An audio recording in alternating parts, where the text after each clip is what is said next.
Vamos a hablar de lo que fueron los 31 días de manifestaciones en nuestro país, Ecuador, tras la protesta. ¿Quién ganó y quién perdió? Nos acompaña Mauricio Alarcón, es el director ejecutivo de la Fundación Ciudadanía y Desarrollo. Mauricio, que está de cumpleaños justamente el día de hoy. Felicidades. Mi querido Mauricio, feliz día, ¿cómo te va? Bien, Cristian, encantado siempre de estar acá. Ha pasado algún tiempo de no visitar FM Mundo. Y ahora con esta situación en la que por fin podemos decir terminó el paro.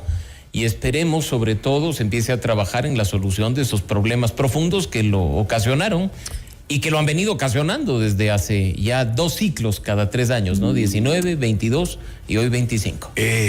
Entre comillas, afortunadamente no tuvo el impacto de los paros anteriores. Menos mal, pero de todas maneras deja millonarias pérdidas y un daño enorme, ¿no? Por eso es que si tú planteas una pregunta como quién ganó, quién perdió, yo creo que ganadores muy pocos, por no decir ninguno, de un proceso de paralización, independientemente de si hay protesta pacífica o acciones violentas, todo el mundo pierde. Así es. Basta que un día una ciudad deje de tener actividades económicas para que se registren pérdidas, pero no todo hay que pensar desde el punto de vista económico. Hay mucha gente que dice, solo nos enfocamos en lo que significa la generación de riqueza y lo ven como algo negativo, pero en realidad se pierde de muchas maneras posibles. Y yo te diría quizá en el escenario actual, la mayor pérdida podría no verse en este momento. Luego. Sino en el mediano y largo plazo, que es lo mismo que se dijo en 19 y 22, si es que ya pasó, se empieza a trabajar en la búsqueda de soluciones frente a los problemas que motivan a grupos mayores o menores a hacer lo que han hecho en estos. Y también un daño a la imagen internacional del país. ¿Qué pensarán de nosotros? Pero mira que eso sí se refleja en cifras, Cristian, porque haber bajado como se bajó por 1001 decisiones del riesgo país para que en cuestión de 31 días vuelva a subir, vuelva a encarecerse el tema económico del Ecuador a nivel internacional, golpea y golpea duro. No se habla mucho acá la interna, pero afuera la inestabilidad, el hecho de que haya sucedido una paralización focalizada, la respuesta que se ha tenido por parte de las fuerzas públicas, policía, fuerzas armadas, con la intervención incluso de pronunciamientos de organismos internacionales, afecta, como tú bien dices, la imagen internacional. Y en este momento en que el país necesita cooperación desde fuera para combatir los problemas y para tantas otras cosas, mantener una buena imagen, una estabilidad e incluso, diría yo, una imagen de unidad nacional, es fundamental. El movimiento indígena, totalmente desgastado, pienso yo, sin la fuerza de antes y sin liderazgo. El liderazgo cambia. Y en más de una ocasión me han preguntado en espacios como este, bueno, es que Marlon Vargas no es Leonidas Diza. No lo es. Y el liderazgo, como es una condición que está asociada a la persona, y tú no me dejarás mentir, Cristian, tiene particularidades que no se repiten por el mero hecho de la ocupación de un cargo. ¿Isa era más fuerte? Pero por supuesto, y tenía otro tipo de liderazgo distinto al de Vargas. Y el movimiento indígena de 2019 y de 2022 estaba en una realidad distinta a la que hoy atraviesa. Mira que ahora son mucho más evidentes las fracturas, incluso a la interna de los propios movimientos locales focalizados en determinadas provincias. Lo que sucedió en Imbabura de sí pero no, y unos están del un lado y otros del otro, evidencia. Hay un fraccionamiento muy grande, ¿no? Que ahora no tienes una unidad de un movimiento social que en ocasiones anteriores hizo tambalear gobiernos e incluso sacarlos, y hoy simplemente llevó a cabo acciones cuyo impacto creo que más bien se contabiliza en cifras negativas. Y el rechazo, ¿no? El rechazo de la gran mayoría de ecuatorianos a este tipo de protestas que se convierten en violentas y que, como ya mencionábamos, dejan un daño muy, pero muy grande. Pero es que mira, Cristian, yo creo que ningún ecuatoriano sensato va a oponerse a que la gente proteste pacíficamente. Pero es que eso de pacífico no tiene nada, ¿no? Es que ese es el punto. Este es un país que ha visto protestas pacíficas. Aquí la ubicación estratégica de FM Mundo nos hace recordar protestas pacíficas que han tenido lugar en la antigua tribuna de los Shiris y demás. O sea, sí, se bloquea la calle, hay un tema de problemas de tránsito, pero estamos hablando de una protesta pacífica. Lo que vimos durante esos 31 días en algunos lugares del país sí fue protesta pacífica, pero también acciones violentas. Y lamentablemente, hay que decirlo, tampoco es que hayamos tenido por parte de las fuerzas públicas del Estado una respuesta acorde a lo uno y a lo otro. No se han seguido procedimientos, ya hemos visto las consecuencias, 3 personas fallecidas lamentablemente, habrá que esperar que la justicia haga lo que le corresponde, pero eso nadie espera de un proceso de protesta o de un proceso de paralización. Así es que esas son no cuestiones negativas o positivas, sino lecciones que tienen que apuntarse, discutirse de forma profunda y trabajarse para que no vuelvan a suceder. ¿El gobierno manejó bien esta crisis? ¿Qué piensas tú? Porque parecería que el gobierno sale, entre comillas, como ganador de este paro nacional. Sí, eso es lo que se dice, y yo creo que eso es lo que se está tratando de posicionar en este momento, pero uno tendría que partir de un hecho. Hubiéramos tenido una protesta, un paro, lo que se ha vivido en distintas provincias del país, si por ejemplo el gobierno hubiera comunicado de la manera correcta la decisión que tomó respecto del subsidio al diésel. El haberlo conversado antes. Y yo te digo, no se trata, Cristian, necesariamente de conversarlo y acordarlo antes, sino de hablar con la ciudadanía en general, ni siquiera con un grupo específico, para contar las razones que motivan la toma de la decisión y plantear los escenarios alternativos. Una mejor comunicación, dices tú. Por supuesto, hasta el día de hoy yo creo que todos nos preguntamos, independientemente de si estamos a favor o en contra de la eliminación del subsidio, ¿qué fue lo que motivó una decisión tan rápida del gobierno? Y después, ¿qué fue lo que motivó a que se tome la decisión de las medidas compensatorias como las que se han tomado, que han ido cambiando? Tú has visto durante las semanas del paro, varios decretos se han firmado en el tema, pero todavía no se logra entender. Yo estoy en contra de que mi dinero, que estamos aportando además todos los ecuatorianos para un subsidio que ya está cortado, por supuesto, se destine a actividades de narcotráfico, de contrabando o tantas otras irregulares que se han denunciado. Pero una cantidad de bonos también que se han prometido. Pero también no se han entregado todavía, pero se han prometido ya muchos. Y ahí viene el punto. Entonces, sacas la plata de acá, de la eliminación del subsidio, para darla en bonos. Clarísimo, y fuiste al punto. Y más o menos la misma cantidad, si no más.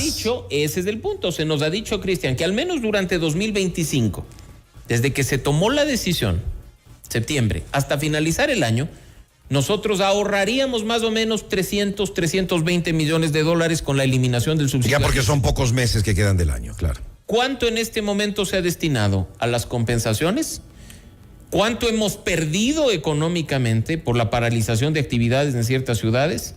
Y yo creo que este rato nos salió más caro el tema, definitivamente. E igual lo seguimos pagando nosotros. Entonces, de nuevo, comunicar bien, contar las razones por las que se toma una decisión, que no se trata consensuar la decisión, porque la decisión ya estaba tomada. Y creo que estuvo bien que el gobierno se pare en eso, porque si no, íbamos a seguir con ese subsidio eternamente. No podían dar marcha atrás. Mira, por estos micrófonos han pasado expertos económicos, los he oído ya como audiencia de FM Mundo, y ellos han explicado con claridad, Cristian, a todos quienes nos están siguiendo, qué es un subsidio. Y lo que hemos visto durante más de 5 décadas en materia de combustibles es cualquier cosa menos un subsidio. La temporalidad, la falta de focalización, son cuestiones que no han funcionado. Entonces, tomar este tipo de decisiones, que muchas veces son dolorosas e impactan en la economía de un individuo o de una familia, son necesarias, pero tienen que llevarse a cabo de la mejor manera para tratar de sincerar unas finanzas públicas que parece que en 2025 tampoco terminan de levantar cabeza. Y esas compensaciones, ¿de dónde se van a pagar? Porque una cosa es ofrecer, otra cosa es luego ya cumplir si no hay dinero en las arcas fiscales. También es nuestra plata, ¿no? Entonces, de nuevo, es lo que se hace con el dinero de los ecuatorianos. Por eso, en más de una ocasión, nosotros hemos hecho énfasis, y te consta porque aquí lo hemos dicho, en la necesidad de decir qué se está haciendo con nuestros recursos. ¿Estamos de acuerdo o no con el tema del subsidio? Perfecto, pero ahora estamos de acuerdo o no en la forma en la que se manejan las compensaciones. Yo creo que el debate en este momento sobre subsidios debería ir primero mucho más allá de simplemente el movimiento indígena, porque no solo a ellos les impacta. Esto debería abrirse efectivamente para un diálogo general. Y segundo, debería hacerse de la manera en la que corresponde, es decir, para que el beneficio que por último queremos asignar con recursos de todos los ecuatorianos, sea dirigido a quienes más lo necesitan y tenga el carácter de temporal. Porque yo, te repito, Cristian, no quiero que mi dinero, que podría destinarse a través del pago de impuestos a mejorar la salud y la educación, y la seguridad. La seguridad se destine, como se ha dicho, se estaba destinando al contrabando de diésel, por ejemplo. o a que el combustible se utilice para actividades ilícitas vinculadas al narcotráfico. Eso es nefasto. Así es que en buena hora que eso empiece a eliminarse. Eso creo que es una medida. Leía el día de ayer que la mayoría de personas que fueron detenidas en Otavalo por los desmanes que ocurrieron allí van a ser liberadas. ¿No es esto marcar nuevamente, como ya sucedió en los paros anteriores, un mal precedente después de todo lo que hacen ciertas personas, de la violencia con la que actúan, de que salgan libres como si no ha pasado nada? No, es que yo creo que ahí hay un punto importante. No se trata de liberarlas por liberarlas, no se trata tampoco de condenarlas como se ha tratado en otras ocasiones de hacerlo por el hecho de protestar. Se trata de que la justicia actúe apegada a la norma.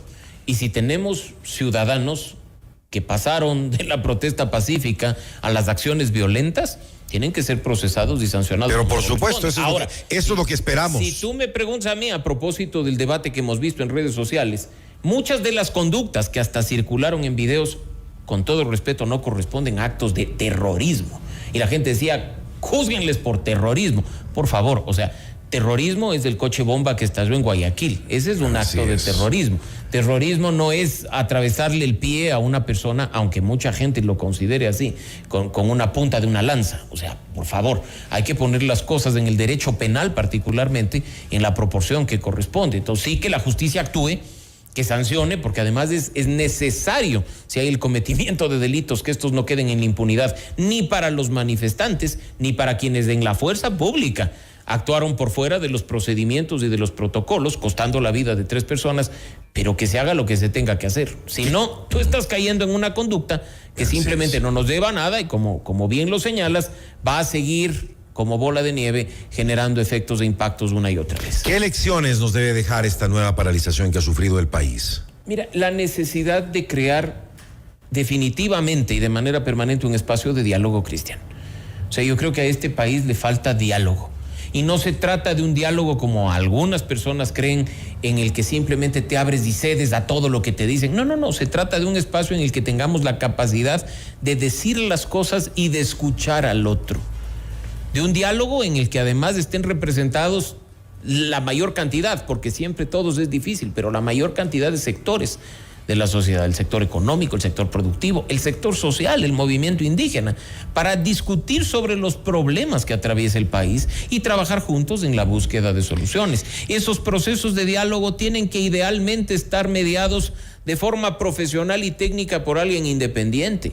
No es cuestión de sentarnos tú y yo si tenemos un problema a decirnos de todo y después levantarnos y punto. Se trata de que ese tercero independiente además esté en la condición de levantar puntos concretos de acuerdo, que no se queden en meras declaraciones, porque el problema de 19 y de 22 fue que lindas declaraciones nos circularon a través de boletines, y aquí están los 400 compromisos o los 150 compromisos, sino que esos compromisos, independientemente de la cantidad también, puedan ser implementados con responsables, con indicadores de tiempo, de tal forma que si por ahí alguien te protesta y te dice, mira, pero esto decía el documento y no estoy viendo el resultado, aquí está el resultado, aquí es lo que haya seguimiento. Por eso que te digo, el proceso de diálogo tiene que ser permanente. De acuerdo. Tras este paro, ¿cómo afectará al escenario político la influencia del movimiento indígena? Sus cerca de 465,000 votos, especialmente a cara ya de la consulta popular y referéndum que se viene en poquísimos días, 16 de noviembre. 16 de noviembre, y sin duda el paro debe estar moviendo aún las fichas de cara al referendo del 16 de noviembre, pero no hay que olvidar que además estamos frente a un referendo bastante diverso en cuanto a sus preguntas, ¿no? Entonces, no puede ni debe este ejercicio de democracia directa convertirse, Cristian, como los anteriores, en un espacio de aprobación o reprobación del presidente y de su gobierno. Son temas tan diversos que tú lo mencionabas hace un momento y está en la encuesta de hoy. Tienes un tema de bases militares extranjeras en cuestiones de seguridad, de la mano de la reducción del número de asambleístas, pasando por el financiamiento de las organizaciones políticas y la convocatoria a un proceso constituyente. No son cosas articuladas, son cosas que si bien tienen que ver con la Constitución, sí, ya, perfecto, pero que en este caso deben ser tratadas por separado, con mucha sensatez. ¿Habrá impacto de lo del paro de nuevo? Definitivamente sí, pero habrá que ver. La campaña formalmente todavía no empieza, aunque algunos están haciendo ya campaña desde hace algunos días, y habrá que ver cómo se van moviendo las fichas en esas 2 semanas que ha previsto el CNE para el efecto. Mauricio, que el gobierno no haya cedido y se haya mantenido con la eliminación del diésel, que haya logrado, bueno, después de 31 días, que el paro termine. ¿Le favorecerá en cuanto a votación en la consulta popular y el referéndum? Es lo más posible, ¿no? Es posible, porque tú tienes un sector de la población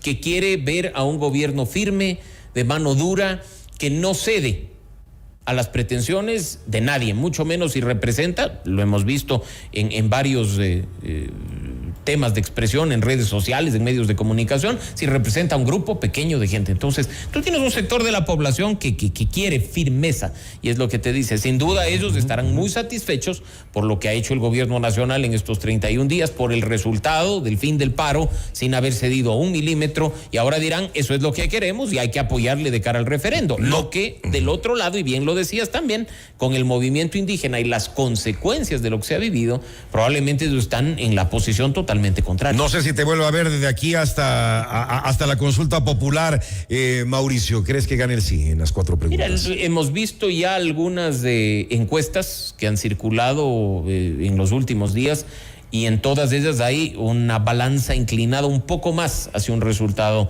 favorable. No estamos hablando de esas resultados de encuestas que se veían antes, ¿no? De 80 contra 20, de 75 contra 25, pero sin duda en este momento la balanza se inclina favorablemente a las opciones de gobierno. No obstante, lo hemos dicho aquí y hemos coincidido contigo, cualquier cosa puede pasar en 2 semanas y media que nos restan hasta el 16 de noviembre, así es que hay que seguir con atención tanto lo que ocurre en el país como la campaña que hagan del un lado y del otro, y esperar y votar a conciencia de nuevo para que ese proceso de democracia directa no se convierta únicamente en un espacio para aprobar o reprobar al gobierno, sino para, con ciudadanía inteligente, activa y responsable, poner las piezas que corresponde y viabilizar soluciones a los problemas del país. Que sirva de algo, además, con todo lo que cuesta. Gracias a Mauricio Alarcón, director ejecutivo de la Fundación Ciudadanía y Desarrollo. Nuevamente, felicidades, Mauricio, un excelente día. Gracias, Cristian, un gran abrazo y que nos veamos pronto nuevamente por acá. Que así sea. Buenos días. Noticias, reportajes y opinión. Cristian del Alcázar, Ponce, tu afición. El programa estelar de FM Mundo.